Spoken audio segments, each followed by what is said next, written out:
ആദ്യത്തെ intro script intro ആണ്, നടന്നു പോകുമ്പോഴുള്ളത്. അത് മമ്മൂക്കയുടെയും ഇതിന്റെ ഇൻട്രോ ആണ്. എന്റെ ഇങ്ങനെയല്ല. അപ്പം ഇതിന് ഇഷ്ടം ഒരു വലിയ മാസ് സിനിമ ചെയ്യാനാണ്, വലിയ ഹീറോ ബേസ്ഡ് ആയിട്ടുള്ള ഒരു മാസ് സിനിമ ചെയ്യാനാണ് ഇതിനിഷ്ടം. എനിക്കാണെങ്കിൽ ത്രില്ലർ സിനിമ ചെയ്യാൻ ഇഷ്ടം. അപ്പൊ ത്രില്ലർ സിനിമ ചെയ്യാനിരുന്ന ഞാൻ പെട്ടെന്ന് കാര്യം അറിയാം. കണ്ണൂർ സ്കോഡിന്റെ ലൊക്കേഷൻ ഇന്ന് വിളിച്ച് നമുക്ക് കയറി വാന്ന് പറഞ്ഞു. പുള്ളിയാണെങ്കിൽ അവിടെ ബോറടിച്ചിരിക്കുക. ഇങ്ങനെ പൂനെക്ക് പോയിട്ട് കഥ മാത്രം പുള്ളി കേൾക്കില്ല, കാരണം പുള്ളിക്ക് സംസാരിച്ചിരിക്കണം, കഥ പോലുമല്ലോ. അങ്ങനെ 5 ദിവസം ഞങ്ങളെ പോസ്റ്റാക്കി അവിടെ കഥ കേൾക്കുന്നവരെ. പുള്ളി റൂമൊക്കെ എടുത്ത് തന്ന് പുള്ളി പോകുന്നിടത്തൊക്കെ കൊണ്ടുപോയി ആ ലൊക്കേഷന്റെ ഷൂട്ടിംഗ് ഒക്കെ കണ്ട് അങ്ങനെ കഥ കേട്ട് കഴിഞ്ഞിട്ട് പുള്ളി ഇങ്ങനെ, ഇതാണോ നിങ്ങളെ പ്രൊഡ്യൂസ് ചെയ്യാനായിട്ട് പോകണം, നിങ്ങളുടെ 3 പേരുടെ കൂടെ വീട് വിറ്റത് ഇത് മുതലാവില്ല, ചെയ്യാൻ പറ്റില്ലല്ലോ. പോസ്റ്ററിൽ മെഗാസ്റ്റാർ വെക്കാൻ സമ്മതിക്കില്ല. അപ്പൊ മമ്മൂട്ടി പുള്ളിക്ക് കൊടുക്കുന്ന പോസ്റ്റർ അങ്ങനെ കൊടുക്കുക, പുള്ളിയുടെ പേജിൽ വെക്കുന്ന പോസ്റ്റർ അങ്ങനെ വരാറുള്ളൂ, പുള്ളി സമ്മതിക്കത്തില്ല. എന്റെ അടുത്താണെങ്കിൽ ഈ ഫാൻസ് പിള്ളേരൊക്കെ സ്ഥിരമായിട്ട് മെസ്സേജ് മെഗാസ്റ്റാർ പരിപാടി നോക്കില്ല, മെഗാസ്റ്റാർ എനിക്ക് 2 പേരെ കൂടെ നോക്കണമല്ലോ. ടയർഡൊക്കെ ആവും സ്വാഭാവികമായോ, കണ്ടിന്യൂസ് ആയിട്ട് 20 ദിവസമൊക്കെ ഫൈറ്റ് ചെയ്തിട്ടുണ്ട്. അപ്പൊ ഒക്കെ ടയർഡാവും. പക്ഷെ ടയർഡായാലും പുള്ളി അത് ഓക്കെ തിരിച്ചു വരും. കുറച്ചു നേരം കഴിയുമ്പോൾ റെസ്റ്റ് ഒക്കെ എടുത്തിട്ട് റെഡിയായിട്ട് പമ്പ് ചെയ്തിട്ട് വരും.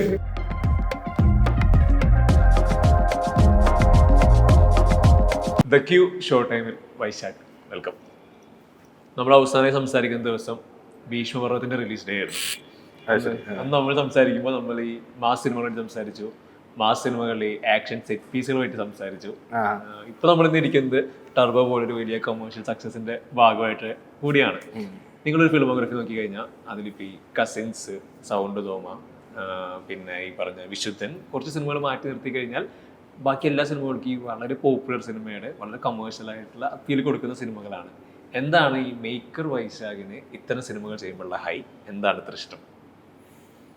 ആൾക്കാർക്ക് ഇഷ്ടമാണ്, ആൾക്കാർ ഭയങ്കര റെസ്പോൺസ് തരും, തിയേറ്ററിൽ വരും, കൈയടിക്കും, ആരവുണ്ടാക്കും. അത് കാണുമ്പോൾ ഉണ്ടാകുന്നൊരു സന്തോഷം ഉണ്ടല്ലോ, അത് തന്നെയാണ് അതിൻ്റെ ഹൈ, അതിൻ്റെ കിക്ക്. അതാണ് എനിക്ക് ബേസിക്കലി അങ്ങനെയുള്ള സിനിമകൾ ഇഷ്ടമാണ്. അപ്പോൾ നമുക്ക് ഇഷ്ടമുള്ള ഏറ്റവും കംഫർട്ടബിൾ ആയിട്ടുള്ള ഒരു ജോണറിൽ സിനിമ ചെയ്യുമ്പോൾ ഉണ്ടാകുന്ന ഒരു സുഖമുണ്ട് മാസ് സിനിമ ചെയ്യുമ്പോൾ. അതാണ് അതിൻ്റെ സന്തോഷം. ഈ മാസ് സിനിമയുടെ ഇഷ്ടം പറയുമ്പോഴും മാസ് സിനിമകൾക്ക് ഒരു ട്രാൻസിഷൻ ഉണ്ടല്ലോ, പണ്ട് മുതൽ ഇങ്ങോട്ട് നോക്കി കഴിഞ്ഞാൽ ഇതിന് ഭയങ്കരമായ ട്രാൻസിഷൻ ഉണ്ട്. എന്നാൽ ഇതിലെല്ലാം ആളുകൾക്ക് കൈയടിക്കാനായിട്ടുള്ള ഫോർമുലകളുണ്ട്. അതിൻ്റെ അകത്തൊരു ഫോർമുലയുണ്ട്, അത് ആളുകൾക്ക് അറിയാം. ആ മൊമെന്റ് വേണ്ടി ചിലപ്പോൾ ആൾക്കാർ കാത്തിരിക്കും തിയേറ്ററിൽ. ഈ ഫോർമുല ഉണ്ടെങ്കിൽ പോലും ഇതിൽ കൃത്യമായിട്ട് ആളുകൾ കൈയടിപ്പിക്കുക, അവിടെ കിക്ക് കൊടുക്കുക, അത് ശരിക്കും വലിയൊരു ടാസ്ക് ആണ് ഒരു ഡയറക്ടർക്ക്. അത് മാറ്റം ഓർഗാനിക്കായി സംഭവിക്കുന്നതാണ്. അതിന് തന്നെ പ്രത്യേകിച്ച് ശ്രമങ്ങൾ ആവശ്യമില്ല അത് എന്താണെന്ന് അറിയാൻ. കാരണം നമുക്ക് തന്നെ നമ്മൾ സിനിമ കണ്ടുകൊണ്ടിരിക്കുകയാണ്. അപ്പോൾ ഓരോ കാലഘട്ടത്തിലും സിനിമകളുടെ കഥ പറച്ചിൽ രീതികൾക്ക്, സിനിമ പറയുന്ന രീതികൾക്ക് മാറ്റങ്ങൾ ഉണ്ടായിക്കൊണ്ടേയിരിക്കും. ആ എല്ലാ മാറ്റങ്ങൾക്ക് ഇടയിലും നമ്മുടേതായ ചില രീതികൾ സൗത്ത് ഇന്ത്യൻ സിനിമകൾക്ക്, മാസ് സിനിമകൾക്കുണ്ടാകും. ഇപ്പോൾ ഒരു ഇംഗ്ലീഷ് ആക്ഷൻ സിനിമ പോലെയല്ല നമ്മൾ ഇവിടെ സിനിമ ചെയ്യുമ്പോൾ ഉണ്ടാവും. കുറച്ചും കൂടെ ഹീറോയിക് ആയിരിക്കും, ഹീറോയിസം ഫോക്കസ്ഡ് ആയിട്ടായിരിക്കും വർക്ക് ചെയ്യുക. അപ്പോൾ അങ്ങനെയുള്ള ചില പ്രത്യേകതകളുണ്ടല്ലോ നമുക്ക്. അപ്പോൾ അതിന് ഹൈ ചെയ്യാവുന്ന പോയിന്റ്സുകൾ എടുത്ത് വെക്കുക, അത് പുതിയ രീതിയിൽ പറയാൻ നോക്കുക, അങ്ങനെയുള്ള കാര്യങ്ങളാണ് ചെയ്യാൻ പറ്റുന്നത്. ഇപ്പോൾ ടർബോയിലാണെങ്കിലും ടർബോ പോക്കിരി രാജ പോലെയല്ല ചെയ്തിരിക്കുന്നത്. കാരണം ആ ഒരു 10, 13 അല്ല 14 വർഷത്തെ മാറ്റം നമുക്ക് അറിയാം. ഇപ്പോൾ ഒരേ ആക്ടറാണ്, ഒരേ ഡയറക്ടറാണ്. അപ്പം നമുക്ക് അത് ചെയ്യാൻ പറ്റില്ല. അത് ചെയ്ത് കഴിഞ്ഞാൽ അത് ഇഷ്ടപ്പെടില്ല ആൾക്കാർക്ക്. അപ്പം പുതിയ രീതിയിൽ നമുക്ക് വർക്കാവുന്ന പ്രസൻറ്റേഷൻ ആയിരിക്കണം, ട്രീറ്റ്മെൻ്റ് ആയിരിക്കണം, എന്നാൽ ഹൈ കിട്ടുന്ന മൊമെൻറ്റുകൾ ഉണ്ടാവണം. അപ്പം അതിന് അത് ഞാൻ പറഞ്ഞ ഇങ്ങനെ ആലോചിച്ചുണ്ടാക്കാൻ പറ്റുന്നൊരു കാര്യമല്ല, നമ്മളിൽ തന്നെ ഉണ്ടാവുന്നൊരു മാറ്റമാണത്. ഇപ്പോൾ നമ്മളും സിനിമകൾ കണ്ടുണ്ടാവുന്നൊരു മാറ്റം, പിന്നെ പ്രേക്ഷകരുടെ റെസ്പോൺസിൽ നിന്നും അവരുടെ ആസ്വാദന രീതിയിൽ ഉണ്ടാകുന്ന മാറ്റം അതെല്ലാം നമ്മൾ ഭാഗമായിട്ട് വരുന്നത്. ഇതിൽ എനിക്ക് ടർബോ എന്നുള്ള പേഴ്സണൽ ടേക്ക് അവേ എന്ന് പറയുന്നത് ഈ ഡയറക്ടർ വൈശാഖിന്റെ ഒരു പുതിയ രീതി, പുതിയ സ്റ്റൈൽ, അതിൽ എഡിറ്റിൽ വരുന്ന മാറ്റങ്ങൾ, സിനിമയുടെ പേസ് കുറച്ചുകൂടെ കൺട്രോൾ ചെയ്യുന്നത്, എന്നാൽ കൃത്യമായിട്ട് പേസ് ഉണ്ട്. ഈ ടർബോ സംഭവിക്കുന്നത് എങ്ങനെയാണ്, ഈ ടർബോ സംഭവിക്കുന്നതിനൊപ്പം തന്നെ പുതിയ അപ്രോച്ച് എന്നുള്ളത്, അതായത് ഈ പറഞ്ഞ ഗ്യാപ്പിന് അപ്പുറം ഇനിയൊരു സിനിമ ചെയ്യുമ്പോൾ ഇന്നത്തെ ഓഡിയൻസ് എനിക്ക് സിനിമ വരുമ്പോൾ എൻ്റെതായ മാറ്റങ്ങൾ വരണം. ഈ ടർബോയുടെ ഒരു ഫുൾ സ്റ്റോറി എങ്ങനെയാണ് സ്റ്റാർട്ട് ടു? ഞാൻ ഇപ്പൊ പറയുകയാണെങ്കിൽ ഇതിനു മുമ്പ് ചെയ്ത 2 സിനിമകൾ ഒരു കോവിഡ് കാല സിനിമകൾ. എനിക്ക് അതിനെ അങ്ങനെ തന്നെ കാണാൻ ഇഷ്ടം. പൊതുവെ അന്ന് പറഞ്ഞ എനിക്ക് ഓർമ്മയുണ്ട്, എൻ്റെ ഒരു സിനിമയിലെ ഫൈറ്റിന്റെ ബഡ്ജറ്റാണ് നൈറ്റ് ഡ്രൈവ് 3 കോടി 20 ലക്ഷം രൂപയ്ക്കാണ് നൈറ്റ് ഡ്രൈവ് ചെയ്തത്. ആക്ഷന് തികയില്ല, അത് വലിയ സിനിമയുടെ ആക്ഷന് തികയുന്ന ഒരു ബഡ്ജറ്റ് പോലും അല്ലാതെ. മോൺസ്റ്ററും വളരെ ചെറിയ ബഡ്ജറ്റിൽ ചെയ്ത സിനിമയാണ്, ലിമിറ്റഡ് ആക്ടേഴ്സ് ആണ്. അതെന്താ വെച്ചാൽ ആ 2 സിനിമകൾ ചെയ്യുന്ന ഒരു കാലഘട്ടം വളരെ പ്രധാനപ്പെട്ടതാണ്. നമ്മളൊരു കോവിഡ് സാഹചര്യത്തിൽ നിൽക്കായിരുന്നു. സിനിമ ഇനി എന്താണെന്ന് അറിയില്ല, സിനിമ ചെയ്യാൻ പറ്റുമോ എന്നറിയില്ല. അപ്പൊ നമുക്ക് എല്ലാവർക്കും ഈ പറഞ്ഞ സാമ്പത്തിക പ്രതിസന്ധിയുടെ ഒരു കാലഘട്ടമായിരുന്നല്ലോ അത്. അപ്പൊ ആ സമയത്ത് നമുക്കും പ്രശ്നങ്ങളുണ്ട്, നമ്മുടെ കൂടെ ജോലി ചെയ്യുന്ന ഒരുപാട് പേരുണ്ട്, അവർക്കും പ്രശ്നങ്ങളുണ്ട്. അപ്പൊ നമുക്കിങ്ങനെ എല്ലാവരും ഹെൽപ്പ് ചെയ്യാൻ പറ്റില്ല, അങ്ങനെ പൈസ കൊടുക്കാൻ നമുക്കൊരു പരിധി ഉണ്ടല്ലോ. അപ്പൊ ഏറ്റവും എളുപ്പ വഴി നമ്മളൊരു സിനിമ ചെയ്യുക എന്നുള്ളതാണ്. അപ്പൊ ആ സിനിമ ചെയ്യുമ്പോൾ ഒരുപാട് പേർക്ക് അതുവഴി തൊഴിലുണ്ടാകുന്നു, കുറച്ച് പൈസ എന്ന് വെച്ചാൽ ഫുൾ ശമ്പളത്തിനൊന്നും അല്ല ആരും ചെയ്തത്, ഞാനടക്കം എല്ലാവരും ആ ഒരു ക്രൈസിസ് മാനേജ്മെന്റിന്റെ ഭാഗമായി ചെയ്ത സിനിമയാണ്. മാത്രവുമല്ല അത് 2 സിനിമകൾ നമ്മളൊരു OTT പ്ലാറ്റ്ഫോം എന്ന് പറയുന്ന പോലെ വളരെ ചെറുതായിട്ട് ചെയ്യും. അപ്പോൾ അതിന്റെ ക്യാൻവാസ് നോക്കിയാൽ തന്നെ അറിയാം, വളരെ കുഞ്ഞായിട്ടാണ് ചെയ്തിരിക്കുന്നത്. ഒരു മിഡ് റേഞ്ച് സിനിമ എന്ന് പറയാവുന്ന പോലെ അതിൽ കൂടുതൽ രസകരമായി വരാവുന്ന പരിപാടികൾ അങ്ങനെയൊക്കെയുള്ള രീതിയിലാണ്. പിന്നെ വളരെ ചെറിയ ടൈമിലാണ് ഷൂട്ടിങ് മാത്രമല്ല ഞാൻ പറഞ്ഞത്, അതിന്റെ പ്ലാനിങ്ങും എല്ലാം അങ്ങനെ പെട്ടെന്നായിരുന്നു. 2 സിനിമകളും പെട്ടെന്ന് ചെയ്ത, ഞാൻ ഈ പറഞ്ഞ പോലെ ഒരു ക്രൈസിസ് മാനേജ്മെന്റ് സിനിമകളായിട്ടാണ് ഞാൻ അതിനെ കാണുന്നത്. അപ്പൊ ഈ കോവിഡിന് ശേഷം എന്ത് തരം സിനിമയാണ് ചെയ്യേണ്ടതെന്നുള്ളതിനെ കുറിച്ചൊരു ആശങ്കയുണ്ടായി, എല്ലാവർക്കും ഉണ്ടായി. അപ്പം എന്ന് വെച്ച് കഴിഞ്ഞാൽ സിനിമകളുടെ രീതികളിൽ പെട്ടെന്നൊരു മാറ്റമുണ്ടായ ഒരു കാലഘട്ടം കൂടിയാണല്ലോ അത്. ഓഡിയൻസും കുറേ സിനിമകൾ കണ്ടു, പല ജോണറുകളും മാറി മാറി വന്നു തുടങ്ങി. അപ്പോൾ പുതിയ രീതിയിൽ എന്തെങ്കിലും ചെയ്യണം എന്ന് പറയുന്ന ഒരു ആഗ്രഹം ജെന്യൂനായിട്ട് തന്നെ ഉണ്ടായിരുന്നു ആ സമയത്ത്. അപ്പോൾ എന്ത് ചെയ്യണം അങ്ങനെ അറിയാൻ നിൽക്കുന്ന സമയത്താണ് ഷമീർ മുഹമ്മദ്, എഡിറ്റർ പ്രൊഡ്യൂസർ, അദ്ദേഹം ഭയങ്കര അടുത്ത ഫ്രണ്ടാണ് എൻ്റെ. അപ്പം ഞങ്ങളിങ്ങനെ ഒരു ട്രാവലൊക്കെ ഇങ്ങനെ പോകുന്ന സമയത്ത് ഇങ്ങനെ കൺസേൺസ് എന്താ ചെയ്യാൻ പറ്റുക എന്നിങ്ങനെ ആലോചിച്ചുകൊണ്ടൊക്കെ ഇരിക്കുന്ന സമയത്താണ് ഷമീറിൻ്റെ ഫ്രണ്ടാണ് മിഥുൻ. അപ്പോൾ എനിക്ക് മിഥുനെ നേരിട്ട പരിചയമില്ല, ഇൻഡസ്ട്രിയിൽ വർക്ക് ചെയ്യുന്നവരെന്ന് അറിയാമെന്നല്ലാതെ ഒരു സൗഹൃദം ആയിട്ടില്ല. അങ്ങനെ മിഥുൻ്റെ അടുത്ത് ഷമീർ സംസാരിച്ച് ഞങ്ങൾ 3 പേരും കൂടി എറണാകുളത്തൊരു കോഫി ഷോപ്പിൽ മീറ്റ് ചെയ്ത് ഞങ്ങളൊരു 1 മണിക്കൂർ അവിടെ നിന്ന് ചായ കുടിച്ച് സംസാരിച്ചപ്പോൾ തന്നെ ഞങ്ങൾക്കിടയിൽ ഒരു സിങ്ക് ഉണ്ടായി. ലൈക്ക് ഓക്കെ, ഇഷ്ടമുള്ള കുറേ കോമൺ പരിപാടികളുണ്ട് എന്ന് പറയുന്ന പോലെ. അപ്പം ഇതിന് ഇഷ്ടം ഒരു വലിയ മാസ് സിനിമ ചെയ്യാനാണ്, വലിയ ഹീറോ ബേസ്ഡ് ആയിട്ടുള്ള ഒരു മാസ് സിനിമ ചെയ്യാനാണ് ഇതിനിഷ്ടം. എനിക്കാണെങ്കിൽ ത്രില്ലർ സിനിമ ചെയ്യാൻ ഇഷ്ടം. അപ്പം ഞാനിങ്ങനെ വേറൊരു പരിപാടിയിൽ ഒരു സിനിമ ചെയ്യാന്നുള്ള ഒരു പരിപാടിയിലായിരുന്നല്ലോ. അങ്ങനെ ഞങ്ങൾ തമ്മിൽ ഇങ്ങനെ ആലോചിച്ച് കുറച്ച് കഴിഞ്ഞപ്പോൾ ഇങ്ങനെ ഒരു പരിപാടി ചെയ്യാന്ന് പറയുന്ന ഒരു ആശയം അത് അന്നേരമൊന്നും പറഞ്ഞില്ല. ഞാൻ വീട്ടിൽ പോയിട്ട് പിറ്റേ ദിവസം രാവിലെ അവൻ ഒരു വോയിസ് നോട്ട് അയച്ചു, ഇങ്ങനെ നീളത്തിൽ ഇതിന്റെ ഒരു ബേസ് എലമെന്റ് ശബ്ദത്തിൽ ഭയങ്കര രസമായിട്ട് നരേറ്റ് ചെയ്യുന്നത്.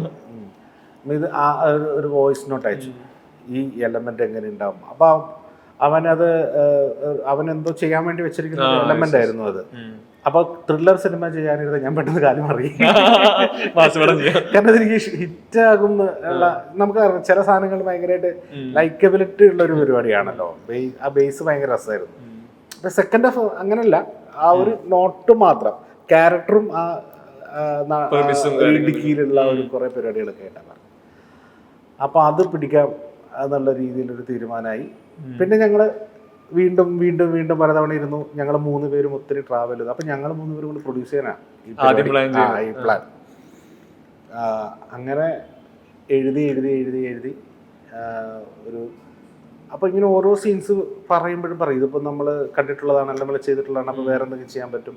അങ്ങനെ ചെയ്ത് ഒരു ഡ്രാഫ്റ്റായ സമയത്താണ് നമ്മൾ മമ്മൂക്കയുടെ അടുത്ത് പോകാം എന്നുള്ള തീരുമാനമായത്. അപ്പോൾ ഞാൻ മമ്മൂക്കയെ വിളിച്ച് കണ്ണൂർ സ്കോഡിൻ്റെ ലൊക്കേഷൻ വിളിച്ച് നമുക്ക് കയറി വാന്ന് പറഞ്ഞു. പുള്ളിയാണെങ്കിൽ അവിടെ ബോറടിച്ചിരിക്കുക. ഇങ്ങനെ പൂനെക്ക് പോയിട്ട് കഥ മാത്രം പുള്ളി കേൾക്കില്ല, കാരണം പുള്ളിക്ക് സംസാരിച്ചിരിക്കണം, കഥ പോലുമല്ലോ. അങ്ങനെ 5 ദിവസം ഞങ്ങളെ പോസ്റ്റാക്കി അവിടെ. കഥ കേൾക്കുന്നവരെ പുള്ളി റൂമൊക്കെ എടുത്തു തന്ന് പുള്ളി പോകുന്നിടത്തൊക്കെ കൊണ്ടുപോയി ആ ലൊക്കേഷന്റെ ഷൂട്ടിംഗ് ഒക്കെ കണ്ട്. അന്ന് പറഞ്ഞാൽ ഇതുപോലെ രാത്രി ഷൂട്ടാ, അവിടെ നേരം വിളക്കുന്നൊരു ഷൂട്ടാ. അവിടെ അങ്ങനെ കൂടി ഇരുന്ന് 3-4 ദിവസം കഴിഞ്ഞ് അപ്പൊ ഇനി തിരിച്ചു പോരണമല്ലോ. ഇതിനാണെങ്കിൽ അന്നേരം കുറെ പരിപാടികളുണ്ട് ഇവിടെ. വേറെ 2 ദിവസം അത് ഈ കോവിഡ് വന്ന സമയത്ത് പെൻഡിങ് ആയിരുന്ന സിനിമകളെല്ലാമായിട്ട് അവനിങ്ങനെ പല വർക്കുകളാണ്. അവസാനം ഇങ്ങനെ പാണ്ഡച്ചേട്ടൻ വന്നു. പാണ്ഡച്ചേട്ടൻ പറഞ്ഞു ഇവർക്ക് പോകണം തീരുമാനാക്കി. അങ്ങനെ കഥ കേട്ട് കഴിഞ്ഞിട്ട് പുള്ളി ഇങ്ങനെ ഇതാണോ നിങ്ങൾ പ്രൊഡ്യൂസ് ചെയ്യാനായിട്ട് പോകണം, നിങ്ങളുടെ 3 പേരുടെ കൂടെ വീട് വിറ്റത് ഇത് മുതലാവില്ല, ചെയ്യാൻ പറ്റില്ലല്ലോ. അപ്പോ ഞങ്ങൾ പിന്നെ എന്താ പറയാ, പുള്ളി പറയും ഞാൻ ചെയ്തോളാം എന്ന് പറയും. അവിടെ വെച്ച് തന്നെ ശരി സ്വാഭാവികമായിട്ട് നല്ല ബഡ്ജറ്റാണ് സിനിമ. പുള്ളി ഞങ്ങളെ രക്ഷിച്ചതായിരുന്നു ഇത്രയും ബഡ്ജറ്റ് മുടക്കിയ പടമൊക്കെ ചെയ്തിട്ട്. അങ്ങനെ പുള്ളി പ്രൊഡക്ഷനും ഏറ്റെടുത്ത് ഞങ്ങളത് ചെയ്യാനാണ്. പിന്നെ അപ്പൊ ആക്ച്വലി അവനൊരു ആർട്ടിസ്റ്റിനെ വെച്ചിട്ടല്ല എഴുതിയിരിക്കുന്നത്. ഫൈനൽ സ്ക്രിപ്റ്റ് എഴുതിയിട്ടില്ല, അങ്ങനെ ഫൈനൽ ഡയലോഗ് പോലെ എഴുതിയിട്ടില്ല. ഒരു 1 ലൈൻ പോലത്തെ ഒരു ഡീറ്റെയിൽഡ് 1 ലൈൻ സീൻ ഓർഡർ പോലെ എഴുതിയിരിക്കുന്നത്.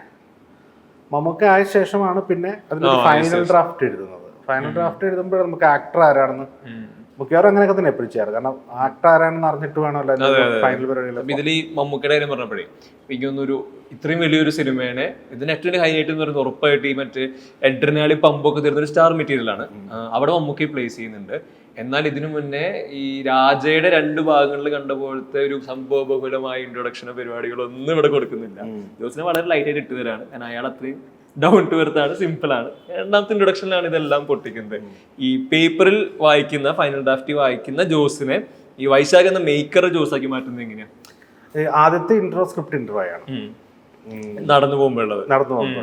അത് മമ്മൂക്കയുടെയും ഇതിന്റെ ഇൻട്രോ ആണ്. എന്റെ ഇങ്ങനെയല്ല. അപ്പോ ഞാൻ അതിനിങ്ങനെ നോട്ടോട്ട് വെച്ചിട്ടുണ്ടായിരുന്നു, ഇത് വേറെ സാധനം. അപ്പൊ ഞാനിങ്ങനെ ഒരു പള്ളിപ്പെരുന്നാൾ എന്ന് പറഞ്ഞൊരു പരിപാടി ഉണ്ട്. ആ പള്ളിപ്പെരുന്നാളിന് ജോസ് വന്ന് ജോസിനെ അവിടുത്തെ പ്രശ്നമായിട്ട് കയറ്റിവിടാൻ പോകുന്നു, ജോസ് തിരിച്ചു വരുന്നു എന്ന് പറഞ്ഞൊരു പരിപാടി കിടപ്പുണ്ട് അവിടെ. അപ്പൊ അത് ഞാൻ നോട്ടോട്ട് വെച്ചിട്ടുണ്ടായിരുന്നു. അപ്പം ആദ്യത്തെ ഇൻട്രോ എടുത്തു. അത് അവർ ഭയങ്കര ഹാപ്പിയാ. അത് അവരുടെ ന്യായം കറക്റ്റാ കേട്ടോ, അവർ പറഞ്ഞ കറക്റ്റാ, ഇതും പറഞ്ഞ കറക്റ്റാ, നമുക്ക് പറഞ്ഞ കറക്റ്റാ. ക്യാരക്ടർ ഇങ്ങനെയാണല്ലോ. ജോസ് ഒരു നാട്ടിൻപുറത്തുകാരനാണ്, അമ്മയെ ഇത്തിരി പറഞ്ഞ മാത്രം പേടിയുള്ള, അമ്മയെ മാത്രം പേടിയുള്ള, അതിനവർക്കൊരു ബാക്ക് സ്റ്റോറി ഉണ്ട്, അവരുടെ ഇമോഷണൽ കണക്ഷൻസ് ഉണ്ട്. ഇതെല്ലാം ക്ലിയർ ചെയ്യാൻ പറ്റുന്ന ഒരു ചാപ്റ്റർ ആണത്. അത് വേണം, മസ്റ്റായിട്ട് വേണം. അപ്പൊ ഇതിന് 2ാമത് ഇൻട്രോ ഈ പള്ളിപ്പെരുന്നാളിന്റെ പരിപാടിക്ക് ഞാനിങ്ങനെ പരിപാടികളൊക്കെ മനസ്സിൽ കണ്ടുവച്ചു. അപ്പൊ മമ്മൂക്കയ്ക്ക് ഇത് അറിയില്ല, ഇതിങ്ങനെ എടുക്കാൻ പോകണമെന്ന് അറിയില്ല. സെറ്റ് വർക്കൊക്കെ നടക്കുന്നുണ്ട്. അപ്പൊ പള്ളിപ്പെരുന്നാളാണല്ലോ, പള്ളിപ്പെരുന്നാളിന്റെ സെറ്റ് പരിപാടികളൊക്കെ ചെയ്യുന്നു. അപ്പൊ ഷൂട്ട് ചെയ്യുന്ന സമയമാകുമ്പോഴാണ് നമുക്ക് ഇത്തിരി പരിപാടികൾ, ഇത് എന്താ സംഭവം എന്ന് പറഞ്ഞു കഴിഞ്ഞാൽ. അപ്പൊ ഞാൻ പറഞ്ഞു അതിന് വരും, വണ്ടിയിൽ വരുമല്ലോ, വണ്ടി വന്നിട്ട് ചെറുതായിട്ടൊക്കെ ഒന്ന് ഇങ്ങനെ കറക്കി ചെറുതായിട്ട് ഇങ്ങനെ മെല്ലെ പറഞ്ഞോണ്ടിരിക്കുക. അപ്പൊ പുള്ളിക്ക് മനസ്സിലായിച്ചു ഇവൻ ഇത് എന്തോ ഇൻട്രോ പരിപാടി പോലത്തെ ഒരു പരിപാടിയാണ്. പുള്ളി അതിന്റെ ആവശ്യമൊന്നുമില്ല, ജസ്റ്റ് അടി നടക്കുന്നിടത്തേക്ക് വന്നിറങ്ങി, നമ്മൾ ഇൻട്രോ കഴിഞ്ഞല്ലോ, വണ്ടി എനിക്കിടത്തേക്ക് വന്നങ്ങ് അടിച്ചാൽ മതിയല്ലോ എന്ന് പറഞ്ഞു. അങ്ങനെ ഞാൻ പുള്ളി, അപ്പൊ ഇത് നൈറ്റാ ഫുൾ ഷൂട്ട്. അപ്പൊ പുള്ളി പോയി കഴിഞ്ഞ ചിലപ്പോൾ ഒരു 2 മണിക്ക് 3 മണിക്ക് ആകുമ്പോൾ പുള്ളി വിടും. എന്നിട്ട് കുറെ ഷോട്ട് എടുക്കും, ആരോഗ്യം എടുത്തു വെക്കും. എന്നിട്ട് പിന്നെ പുള്ളി വരുന്ന സമയത്ത് നൈസായിട്ട് ഓരോ ഷോട്ടൊക്കെ പറഞ്ഞു കുറച്ച് കഴിഞ്ഞപ്പോൾ പുള്ളിക്ക് മനസ്സിലായി നമ്മളിത് മറ്റേ ഇൻട്രോ പോലത്തെ പരിപാടിയിലേക്കാണ് പോണേന്നുള്ള രീതിയിൽ മനസ്സിലായി. പിന്നെ കുറച്ച് ഞാൻ പറ്റിച്ചും എടുത്ത് കുറച്ച് പറഞ്ഞൊക്കെ എടുത്ത് ആക്കിയത്. അതിൽ മെഗാസ്റ്റാർ ഷോ എന്നുള്ളത് മെഗാസ്റ്റാർ ഷോ നമുക്ക് അറിഞ്ഞിട്ടേ ഇല്ല, അങ്ങനത്തെ ഒരു പരിപാടി സമ്മതിക്കില്ല. പുള്ളി മുമ്പേ അതെ പുള്ളിക്ക് മെഗാസ്റ്റാർ പുള്ളി പോസ്റ്റർ പുള്ളി ഇടാൻ സമ്മതിക്കില്ല. അത് പ്രൊഡ്യൂസ് ചെയ്യുമ്പോന്നല്ല, പുള്ളി അല്ലാതെ ഞാൻ പടം ചെയ്തപ്പോഴും പുള്ളി പോസ്റ്ററിൽ മെഗാസ്റ്റാർ വെക്കാൻ സമ്മതിക്കില്ല. അപ്പൊ മമ്മൂട്ടി പുള്ളിക്ക് കൊടുക്കുന്ന പോസ്റ്റർ അങ്ങനെ കൊടുക്കുക, പുള്ളിയുടെ പേജിൽ വെക്കുന്ന പോസ്റ്റർ അങ്ങനെ വരാറുള്ളൂ, പുള്ളി സമ്മതിക്കത്തില്ല. എനിക്ക് എന്റെ അടുത്താണെങ്കിൽ ഈ ഫാൻസ് പിള്ളേരൊക്കെ സ്ഥിരമായിട്ട് മെസ്സേജ് മെഗാസ്റ്റാർ പരിപാടി നടക്കില്ല, മെഗാസ്റ്റാർ എനിക്ക് ഇത് രണ്ടുപേരെയും കൂടെ നോക്കണമല്ലോ. അങ്ങനെ ഞാനൊരു സൂത്രപ്പണി ചെയ്ത് വെച്ചത് ഇങ്ങനെ. അപ്പൊ അവിടെ മാത്രം ലൈറ്റ് ഓഫ് ചെയ്ത് വെച്ചിട്ടില്ല, ലൈറ്റ് ഇട്ടില്ല. ബാക്കി ഷൂട്ട് നടക്കുന്ന സമയത്തൊന്നും എടുത്തില്ല. ഇൻട്രോ എടുക്കുന്ന ആ ഷോട്ട് എടുക്കുന്ന ഒരു 3-ാം ദിവസം കണ്ട. അപ്പോൾ അതുവരെയുള്ള ഒന്ന് ലൈറ്റ് ആ ഭാഗത്ത് ലൈറ്റ് ഓഫ് ചെയ്ത് വെച്ചിട്ട് ബാക്കിയെല്ലാം ഷൂട്ട് ചെയ്തു. എന്നിട്ട് അപ്പോൾ മമ്മൂക്കയുടെ ഒരു ഷോട്ട് വണ്ടി വന്ന് നിന്നിട്ട് മമ്മൂക്ക ഇങ്ങനെ തിരിഞ്ഞു നോക്കുന്നു. തിരിഞ്ഞു നോക്കുമ്പോൾ കുറേ ആൾക്കാർ ഓടിയിട്ടുണ്ടാവും. സ്വാഭാവികമായി ഒരു ആക്ഷനിൽ വരുന്നൊരു ഷോട്ടാണല്ലോ. അങ്ങനെ പുള്ളി റിഹേഴ്സലൊക്കെ എടുത്തു, 2 പ്രാവശ്യം റിഹേഴ്സൽ എടുത്തു. അപ്പോഴും ഞാൻ ഓൺ ചെയ്തില്ല. ടേക്ക് എന്ന് പറഞ്ഞ സമയത്ത് അവിടെ അടിച്ചോളാം പറഞ്ഞ അപ്പുറത്ത് ഇത് കഴിഞ്ഞിട്ട് പുള്ളി തിരിഞ്ഞു നോക്കുമ്പോഴേ ഈ സാധനം കാണുന്നത് എന്നൊരു നോട്ടം നോക്കും. അങ്ങനെ ഞാൻ പറ്റിച്ചെടുത്തതാ. ഈ പറയുന്ന പോലെ ഇതൊരു വലിയ സിനിമയാണ്, ഇത്രയും കാര്യങ്ങളൊക്കെ പറയുമ്പോഴും ഈ ഒരു മമ്മൂക്കയുടെയാണ് ലാലേട്ടനെയാണ് ഒരു മൈറ്റി വാക്ക് എന്ന് പറയുന്ന തരത്തിൽ ഇപ്പോ പുലിമുരുകന്റെ ക്ലൈമാക്സില് ലാലേട്ടൻ നടന്നു വരുന്നത്, ഇത് രാജയുടെ ഇൻട്രോയില് ഈ നടത്തമുണ്ട്. ഇന്ന് വിളിക്കുന്നതിന് മുന്നേ പുള്ളി നടന്നു വരുന്ന ടൈം അവിടെ കൊടുക്കുന്നുണ്ട് ഇവര് നടന്ന് എത്താനായിട്ട്. ടർബോ ജോസിനുണ്ട് പറഞ്ഞ പള്ളിപ്പെരുന്നാൾ ഇടിക്കുന്നുണ്ട്. ക്ലൈമാക്സ് ഫൈറ്റിലും ഇയാള് ദേഷ്യം മൊത്തം പിടിച്ച് നടന്നു വരുന്നത്. ഒരു 100 തവണ പയറ്റിയ അടവാണിത്. ഇത് വീണ്ടും ഒരു 1000 തവണ ഇനിയും പയറ്റാം, പക്ഷെ ഇത് കൃത്യമായിട്ട് അടിക്കണം, ആളുകൾ കിട്ടുന്നിടത്ത് ഇത് കിട്ടണം. അത് ജഡ്ജ് ചെയ്യുന്നത് ഇത് ഇവിടെ വെച്ചാൽ ഇത് വർക്കാവും, അങ്ങനെ ഒരു സെറ്റ് പീസിൽ വർക്ക് ചെയ്യുന്നത്. അത് ശരിക്കും ഈ പറഞ്ഞ വൈശാഖ് എന്ന മേക്കർ ഒരു പേഴ്സണൽ ഹൈ ആണോ അതോ സിനിമയ്ക്ക് വേണ്ടി? അത് ഈ പറഞ്ഞ പ്ലേസ്മെന്റ് കറക്റ്റ് ആവണം. ഇപ്പൊ നമ്മള് വെറുതെ ഒരു സ്ഥലത്ത് ഇറങ്ങിയിട്ട് നടന്നു വരുന്ന സ്ലോ മോഷൻ ഇടാൻ പറ്റില്ല. അപ്പൊ അതിന്റെ സിറ്റുവേഷൻ കറക്റ്റ് ആയിരിക്കണം. 1. 2 ഷോർട്സുകളിൽ അതിന്റെ ആഫ്റ്ററും ബിഫോറും ഒക്കെ അതിന്റെ പഞ്ചുകൾ ഉണ്ടെങ്കിൽ അതിന്റെ ഇടയിൽ ഹൈ വർക്കാവും. നമ്മളത് ശരിക്കും ഒരു BGM പ്ലേസ്മെന്റിന് വേണ്ടി സെറ്റ് ചെയ്യുന്നതാണല്ലോ. അപ്പോൾ നമ്മളൊരു BGM മൈൻഡിൽ കണ്ടിട്ടായിരിക്കും അത് ചെയ്യണേ. ഇത്രയും സ്പേസ് വേണം, ഒരു പീസ് സെറ്റ് ആവാനുള്ള ഒരു പ്ലേസ്മെന്റ് വേണം ഒരു സെഗ്മെന്റിന്. അപ്പൊ അതിനൊരു ഹൈ കൊടുക്കാൻ വേണ്ടി ഇങ്ങനെയുള്ള സ്പേസുകൾ കണ്ടെത്തി അതിപ്പോ നമ്മൾ ഡിസൈൻ ചെയ്യും കേട്ടോ. ഇപ്പൊ ആക്ഷൻ ഡിസൈൻ ചെയ്യുന്ന സമയത്ത് നമ്മൾ പല ബ്ലോക്കുകളായിട്ട് ഇതിനെ ചെയ്യുമല്ലോ. ഇപ്പൊ ഒരു ഫുൾ സെറ്റ് ആക്ഷൻ ആണെങ്കിൽ അതിനെ ഒരു മേജർ ഒരു 3, 4, 5 ബ്ലോക്ക് ആയിട്ട് തിരിക്കും, നമ്മൾ സീൻ തിരിക്കുന്ന പോലെ. അതിനുശേഷം ആ ഓരോ ബ്ലോക്കിനെയും നമ്മൾ ഡിവൈഡ് ചെയ്യും. അതിനും ഒരു ഓപ്പണിംഗും മിഡും ക്ലൈമാക്സ് ഒക്കെ ഉണ്ടാവും, ഓരോ ഇൻഡിവിജ്വൽ സെഗ്മെന്റ്സ്. ഇപ്പൊ ഒരു ബഞ്ച്, ഇപ്പൊ ഒരു കൂട്ടം, ഇപ്പൊ ഒരു 4 പേര് വരുന്നു. ആ 4 പേരെ അടിച്ച് കഴിഞ്ഞ് അടുത്ത ബെഞ്ചിലേക്ക് പോകുന്നതിന് നമ്മൾ സെഗ്മെന്റ് ആയി കാണും. ആ സെഗ്മെന്റിന് ഒരു സ്ക്രിപ്റ്റ് ഉണ്ടാക്കും. ലൈക്ക് ഇതിനൊരു ഓപ്പണിംഗ്, ഒരു മിഡ്, ഒരു ഹൈ എന്നൊക്കെ പറഞ്ഞിട്ട് പോയിന്റ് ഉണ്ടാക്കും. അപ്പൊ ആ ഓരോ പോയിന്റ്സുകളുടെയും ഇടയിൽ ഇതിനെ എങ്ങനെ എൻഹാൻസ് ചെയ്ത് ചെയ്യാൻ പറ്റും എന്നുള്ളത് പ്ലേസ്മെന്റ് കാൽക്കുലേറ്റ് ചെയ്തിട്ടാണ് അങ്ങനെ ഷൂട്ട് ചെയ്യണത്. ടർബോനാണ് എനിക്ക് തോന്നുന്നു ഏറ്റവും കൂടുതൽ ഫസ്റ്റ് ഷോ കഴിഞ്ഞ ആൾക്കാർ റിപ്പീറ്റഡ്ലി എഴുതുന്നത് പറയുന്നതെല്ലാം ഈ ക്ലൈമാക്സ് ഫൈറ്റിനെ പറ്റിയാണ്. ഇപ്പം മമ്മൂക്കടി സമീപകാല സിനിമകളൊന്നും ഇത്രയും ഫൈറ്റ് ഉള്ള ഇത്രയും കമേഴ്ഷ്യൽ ആയിട്ടുള്ള സിനിമ വരുന്നില്ല. അവിടെ മമ്മൂക്കെ ഈ അടിപ്പടത്തിൽ അടിമുടി പണിയെടുപ്പിക്കുന്ന ഒരു പ്രൊസീജിയർ കൂടി ഉണ്ടായിരുന്നല്ലോ. ഇത് വിറ്റ്നസ് ചെയ്യുന്നതും ശേഷം ഇതിട്ടൊരു ഫസ്റ്റ് കട്ടോ അല്ലെങ്കിൽ ഒരു ഫൈനൽ കട്ടോ ഒക്കെ കഴിഞ്ഞ് സ്ക്രീനിൽ കാണുന്നതും അതെങ്ങനെയാ മൊമെന്റ്? ഒന്നാമത് എന്താ പറയുക, ഇപ്പം നമ്മൾ ഓരോ സിനിമകൾ കഴിയും തോറും ഇതിന് പുതിയ ഹൈ കൊടുക്കണമല്ലോ. അതൊരു ഭയങ്കര പ്രശ്നമാണ്.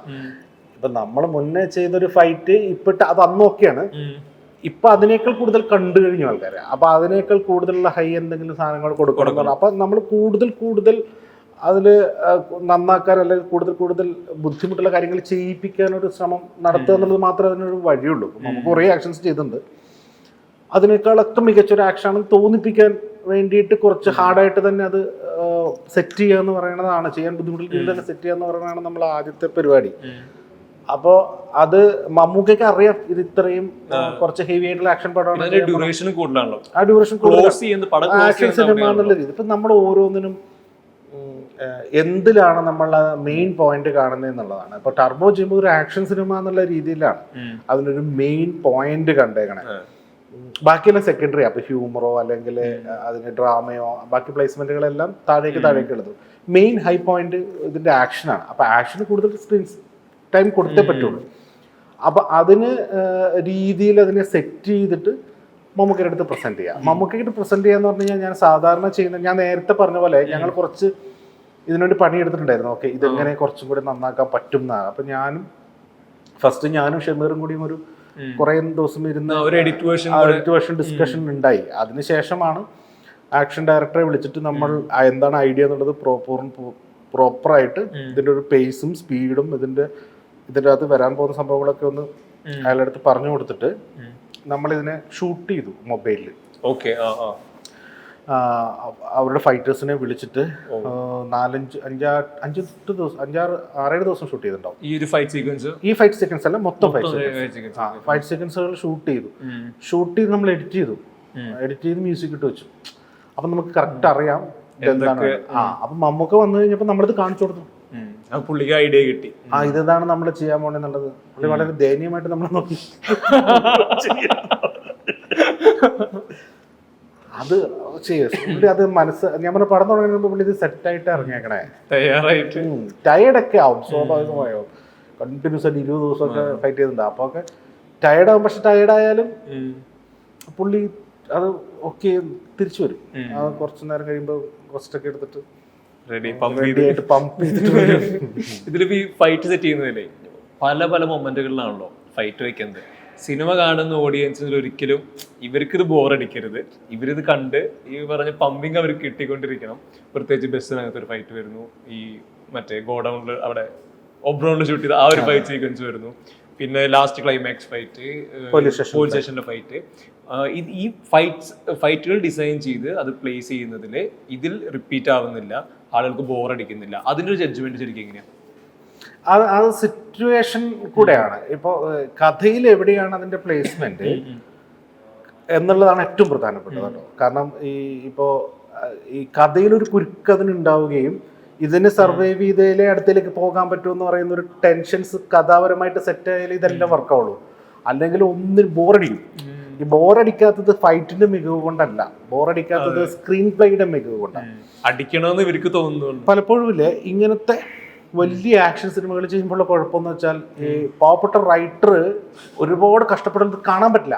കാരണം ഫോക്കസ് ആക്ഷനിലേക്ക് പോണേ. പക്ഷെ ആക്ഷൻ വർക്കാവുന്നത് ആ സ്ക്രിപ്റ്റിൽ അതിന്റെ പ്ലേസ്മെന്റ് ഉള്ളത് കൊണ്ടാണ്. അത് ഈവൻ പുലിമുരുകനാണെങ്കിലും അതെ, ടെർബോ ആണെങ്കിലും അതെ, എവിടെയാണോ ആ പ്ലേസ്മെന്റ് വരുന്നത് അത് എത്രത്തോളം ആ കഥയ്ക്ക് പ്രാധാന്യമുണ്ട് എന്നുള്ളതിന്റെ മികവാണ് ശരിക്കും ആക്ഷൻ വർക്കൗട്ട് ആകാന്നതിന്റെ എല്ലാത്തിന്റെയും അടിസ്ഥാനം എന്ന് പറയുന്നത്. ഏറ്റവും ഇത്രയൊന്നും എഫേർട്ട് ഇല്ലാതെ വർക്ക് ചെയ്ത് ആക്ഷനും ചിലപ്പോൾ വർക്കാവും. സിറ്റുവേഷന്റെ മികവുണ്ട്. ഗംഭീരമായിട്ട് ആക്ഷൻ ചെയ്താലും സിറ്റുവേഷൻ പ്രോപ്പർ അല്ലെങ്കിൽ ഇത് വർക്കാവുകയില്ല. അപ്പൊ അതിന്റെ ഏറ്റവും ഫസ്റ്റ് ക്രെഡിറ്റ് എന്ന് പറയുന്നത് അത് എവിടെ എന്തിന് എന്ന് പറയുന്ന ആ പ്ലേസ്മെന്റ് റൈറ്റർ എങ്ങനെ ഒരുക്കിയിരിക്കുന്നു എന്നുള്ളതാണ്. അതാണ് ഏറ്റവും പ്രധാനപ്പെട്ടത്. പിന്നെ രണ്ടാമതാണ് ഇതിന്റെ എക്സിക്യൂഷൻ എന്ന് പറയുന്ന പരിപാടി. എക്സിക്യൂഷനിൽ നമുക്ക് എന്തെങ്കിലുമൊക്കെ പുതിയത് കാണിക്കാൻ പറ്റുമോ, കാണാത്തത് ചെയ്യാൻ പറ്റുമോ. പിന്നെ പ്രത്യേകിച്ചും ഇതുപോലുള്ള വലിയ താരങ്ങൾ വരുമ്പോൾ അവരുടെ ഒരു ഇമേജിന്റെ സപ്പോർട്ടും കൂടി. അവരത് ചെയ്യുന്നത് കൊണ്ട് അത് കാണാൻ ആൾക്കാരുണ്ട്, കൈയടിക്കാൻ ആൾക്കാരുണ്ടെന്ന് പറയുന്നത് ഭയങ്കര പോസിറ്റീവായിട്ടുള്ള ഒരു കാര്യമാണ്. നമുക്ക് മാസ് സിനിമയും ഒരു നോർമൽ ആക്ഷൻ സിനിമയും തമ്മിലുള്ള വ്യത്യാസമേ അതാ. ഒരു സ്റ്റാർ മെറ്റീരിയൽ ഉണ്ടാകുമ്പോൾ നമ്മൾക്ക് അത് കൈയടിക്കാൻ കുറെ സ്പേസുകൾ ഉണ്ടാക്കി തരും. കാരണം അവർക്ക് വേണ്ടി കൈയടിക്കാൻ ആളുണ്ട്. പുതിയൊരാളാണ് അത് ആ സിനിമ ചെയ്യണമെങ്കിൽ നമ്മൾ കംപ്ലീറ്റ്ലി സ്ക്രിപ്റ്റിലായിരിക്കും ഫോക്കസ് ചെയ്യുക. കാരണം അല്ലാതെ ആരും അവർക്ക് വേണ്ടി കൈയടിക്കാന്നില്ല. ആ സിറ്റുവേഷനാണ് പിന്നെ കൈയടിക്കുക, സ്ക്രിപ്റ്റിനുള്ള പരിപാടിയാണ്. അപ്പൊ അത് ഭയങ്കര ഡിഫിക്കൽട്ടാണ്. അത് എഴുതാനും വലിയ പാടാട്ടോ. ഈ മാസ് സിനിമയ്ക്ക് സ്ക്രിപ്റ്റ് എഴുതല് ഭയങ്കര ബുദ്ധിമുട്ടാവുന്നത് അതുകൊണ്ടാണ്. ഇപ്പൊ നമ്മൾ അവരെ ബാലൻസ് ചെയ്യണം, അവർക്കുള്ള പരിപാടികൾ ഉണ്ടാക്കണം, അതിന്റെ പ്ലേസ്മെന്റുകൾ സെറ്റ് ചെയ്ത് കൊടുക്കുക എന്ന് പറയുന്നത് കുറച്ച് ബുദ്ധിമുട്ട് പിടിച്ച പരിപാടി. അതുകൊണ്ടാണ് ഒരുപാട് റൈറ്റേഴ്സ് ആ ഗ്രൂപ്പിൽ വരാത്തത്. ചെയ്യാൻ ബുദ്ധിമുട്ടാണ്. ഇപ്പൊ നമ്മള് മൊത്തം ഹിസ്റ്ററി എടുത്തു കഴിഞ്ഞാൽ വിരലിൽ ഉണ്ടാവുന്ന റൈറ്റേഴ്സ് ആണ് മാസ് ഫിലിമിന് സ്ക്രിപ്റ്റ് എഴുതിയിരിക്കുന്നത്, കണ്ടിന്യൂസ് എഴുതാൻ പറ്റുന്നത്. അപ്പൊ എല്ലാവരും ഇപ്പൊ ഞാനേ ഒരു 90 കഥ കേട്ടിട്ടുണ്ട് ഈ ഒരു ഗ്യാപ്പില്. ഈ ടർബോ തുടങ്ങുന്നതിന് മുമ്പ് ഉള്ള ഞാൻ ഈ ഇതിൻ്റെ സ്ക്രിപ്റ്റ് ലോക്ക് ആയതിന് മുമ്പുള്ള സമയത്ത് 90 കഥകൾ കിടന്നു. 90-നും 100-നും ആ ഒരു ഇത് കിടന്നു. അപ്പോൾ ആ സമയത്ത് എല്ലാവരും എന്നെ വിളിച്ചത് മാസിനിമയാണ് മാസിനിമയാണെന്ന് പറഞ്ഞാൽ വരണേ. നമ്മൾ കേൾക്കുമ്പോൾ എന്താ പ്രശ്നം എന്ന് വെച്ചാൽ ആക്ഷൻ ഉണ്ടാവും, ആക്ഷൻ സിനിമകളായിരിക്കും, പക്ഷെ മാസിനിമ ആവില്ല. ആ മാസിനിമയ്ക്ക് ഉള്ള പ്രശ്നം എന്ന് വെച്ച് കഴിഞ്ഞാൽ ഈ ഒരു ഹീറോ മെറ്റീരിയലിനുള്ള പ്ലേസ്മെന്റുകൾ ഉണ്ടാക്കി കൊടുക്കുക എന്ന് പറയുന്നത് ഒത്തിരി പാടാണ്. അതുകൊണ്ടാണ് ഈ സിനിമയിലേക്ക് തോന്നുന്നു ഏറ്റവും കൂടുതൽ ഡിസ്കഷൻ ആയ ഒന്നാണ് ഈ ചേസ്. ഈ നമ്മൾ ഒരുപാട് തവണ ഈ കാർ ചേസ് സംഭവം കണ്ടിട്ടുണ്ട്. അവിടെ വേറെ വെർബൽ കമ്മ്യൂണിക്കേഷൻ ഒന്നുമില്ല. കാറിന്റെ ഷോർട്ട് ഡിവിഷൻ മുതൽ എഡിറ്റ് ഫൈനൽ വരുന്നതിനാണ് ഇത് എത്രമാത്രം ആളുകൾ കണ്ടിരിക്കുന്നത് തീരുമാനിക്കുന്നത്. അതിൽ ശരിക്കും റിസ്ക് ഫാക്ടർ ഇല്ലേ മേക്കർക്ക്? ഒരു ഭയങ്കര ബുദ്ധിമുട്ടുള്ളത്. ഈ ചേസിന്റെ ക്രെഡിറ്റ് ഷമീർ മുഹമ്മദിനാണ് എഡിറ്റർക്ക്. അതിന്റെ കാരണം എന്താ വെച്ചാൽ അവനാണത് വേണം. ഞാൻ ദുർബല മനസ്സിൽ വേണ്ടെന്ന് പറഞ്ഞായിരുന്നു. കാരണം എന്താ പറയാ, ഒരുപാട് പൈസ വേണം അത് ചെയ്യാൻ. കുറെ വണ്ടികളൊക്കെ പൊട്ടി, നമ്മളെ 1 കോടി രൂപയോളം വണ്ടികൾ പൊട്ടിച്ച് കളഞ്ഞിട്ടുണ്ട്. അപ്പൊ ഇത് ആലോചിച്ചപ്പോൾ തന്നെ എനിക്ക് ടെൻഷനായി, ചെയ്യണമല്ലോ. അപ്പോൾ ഷമീർ ഒറ്റ വാശി, അല്ല അത് വേണം എന്ന് പറഞ്ഞു. പിന്നെ അത് വേണമെന്ന് തീരുമാനിച്ച ശേഷം നമ്മളിത് എങ്ങനെ എക്സിക്യൂട്ട് ചെയ്യാം എന്നുള്ളതിനെ കുറിച്ച് ഭയങ്കരമായിട്ട് ഒരു ഡിസ്കഷൻ സ്റ്റഡി നടത്തി, കുറേ റെഫറൻസുകൾ കണ്ടു, ആലോചിച്ചു, വീണ്ടും നമുക്കത് എങ്ങനെ ചെയ്യാൻ പറ്റും, നമ്മുടെ കഥയായിട്ട് എങ്ങനെ ബ്ലെൻഡ് ചെയ്യാൻ പറ്റും, അങ്ങനെ പറഞ്ഞാൽ ഒരുപാട് ഇട്ടിട്ട് അതിൽ നിന്ന് പിന്നെ ഒരു സ്റ്റോറി ബോർഡ് പോലെ ഉണ്ടാക്കി അത് ഷമീർ എഡിറ്റ് ചെയ്ത് മ്യൂസിക് ഇട്ട് കണ്ടിട്ടാണ് നമ്മൾ ഷൂട്ട് ചെയ്തത്. 3.5 ദിവസം ഷൂട്ട് ചെയ്തിട്ടുള്ളൂ. മുമ്പത്തെ പണിയാണ്. അത്രയും പണിയെടുത്തിട്ട് എല്ലാം സെറ്റ് ചെയ്തിട്ട് അത് ടോട്ടൽ നമ്മൾ 5 ദിവസം പ്ലാൻ ചെയ്തു. 5 ദിവസം പ്ലാൻ ചെയ്ത് വർക്കൗട്ട് ആയില്ല. അവിടെ നമ്മൾ ഷൂട്ട് ചെയ്യുന്ന സ്ഥലത്ത് ഒറിജിനൽ റോട്ടിലാണ് ഷൂട്ട് ചെയ്യണേ. അപ്പോൾ വണ്ടികളല്ലേ മൊത്തം ടൗണില്. അപ്പോൾ അവിടെ പെർമിഷൻ കിട്ടുന്നത് രാത്രി 11 മണിക്ക് 11:30ക്ക് ശേഷം പെർമിഷനുണ്ട്. റോഡ് ഒഴിവായി കിട്ടുന്നത്, കാരണം ഇത് വണ്ടികൾ ഇങ്ങനെ പോകില്ലേ, റോഡിലൂടെ മറ്റു വണ്ടികൾ പോകുമ്പോൾ ചെയ്യാൻ പറ്റില്ല. ഒറിജിനൽ റൂട്ട് റോഡ് ചെയ്യണം. അപ്പൊ ഒരു 11, 11:30, 12 ആയാലാണ് കിട്ടുക. 5 മണിയാകുമ്പോ മറ്റേ പാല് വണ്ടിയും വന്നു തുടങ്ങും 5:30.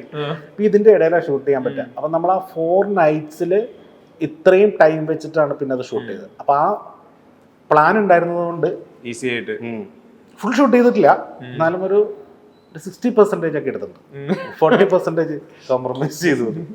ഈ കോടി ക്ലബ്ബുകള് ഈ മലയാള സിനിമ ഭയങ്കരമായിട്ട് ഫോക്കസ് ചെയ്യാൻ തുടങ്ങുന്നതിൽ പുലിമുരുകന് ഭയങ്കരമായ പ്രാധാന്യമുണ്ട്. ഒരുപക്ഷെ നിങ്ങളുടെ ഈ പടം കൊണ്ടാണ് ഇവിടെ കോടി ക്ലബ്ബ് ഇത്ര ഡിസ്കഷൻ ആവുന്നത്. ഓരോ പടം വരുമ്പോഴും പറഞ്ഞ വലിയ അപ്പീലുള്ള പടം വരുമ്പോൾ 100 കോടിയാണോ 200 കോടിയാണോ 50 കോടിയാണോ ഇതൊക്കെ ഡിസ്കഷനിലാവുന്നത്.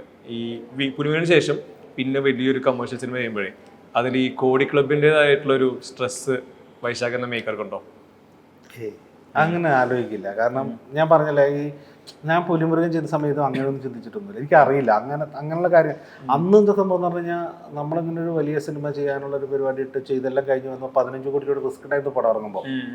15 കോടി രൂപ തിയേറ്ററിൽ വന്നാലേ സിനിമ ബ്രേക്ക് ചെയ്യാനുള്ളൂ. അപ്പം എൻ്റെ ടെൻഷൻ മൊത്തം അതായിരുന്നു. 15 കോടി രൂപ കടക്കണം, 1 രൂപ കിട്ടിയാൽ മതി എക്സ്ട്രാ. 1 കോടി 1 രൂപ, അതാണ് എൻ്റെ ടാർഗറ്റ്. ഞാനതിന് റിലീസിന് മുമ്പ് ആനണി ചേട്ടൻ്റെ അടുത്ത് ഞങ്ങൾ റൂമിലിരിക്കുക, കവിതയുടെ അവിടെ ഒരു ഹോട്ടലിലിരിക്കുക. അപ്പോൾ ആനണി ചേട്ടനോട് ഞാൻ ചോദിച്ചു, ചേട്ടാ ഒരു 15 രൂപ കിട്ടാൻ വല്ല വഴിയുണ്ട്, ഇത് കിട്ടുമോ റിലീസിന്? അണ്ണാ നമുക്ക് നോക്കാം. ഫസ്റ്റ് ഷോ കഴിഞ്ഞപ്പോൾ പുള്ളി ഒരു 15 വന്നില്ലേ ഉറപ്പായിട്ട് വരും.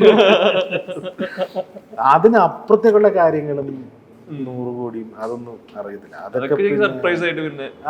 അത് പിന്നെ ഇപ്പൊ അതിന്റെ വിജയത്തിന്റെ മാനദണ്ഡങ്ങളല്ലേ. അത് ശരിക്കും പ്രൊഡ്യൂസറുടെ കാര്യമാണ്. അത് അവർക്ക് കിട്ടിയാലും അവർക്കാണ്.